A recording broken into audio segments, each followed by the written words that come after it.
আপনার ফেভারিট সেলিব্রিটির সব latest update পেতে সাবস্ক্রাইব করুন আমাদের চ্যানেলে আর বেল আইকনে ক্লিক করতে ভুলবেন না।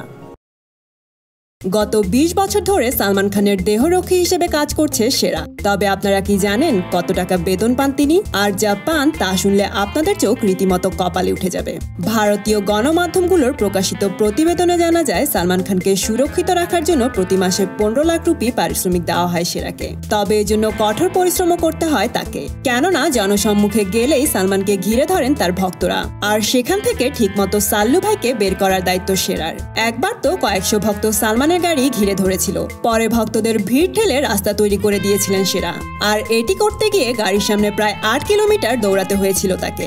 এক সময় চণ্ডীগড়ের শো করতে গিয়ে ভক্তদের মাঝে পড়েছিলেন সালমান, কিন্তু দেহরক্ষীরা তাকে ওই পরিস্থিতির মধ্য থেকে বের করতে পারেনি, ফলে চাকরি চলে যায় তাদের। পরে সালমানের ভাই সোহেল খান সেরাকে নিযুক্ত করার কথা ভাবেন। তখন থেকেই সালমানের ছায়াসঙ্গী তিনি। সেলিব্রিটিদের এমনই সব আপডেট পেতে লাইক এবং শেয়ার দিয়ে আমাদের সাথে থাকুন।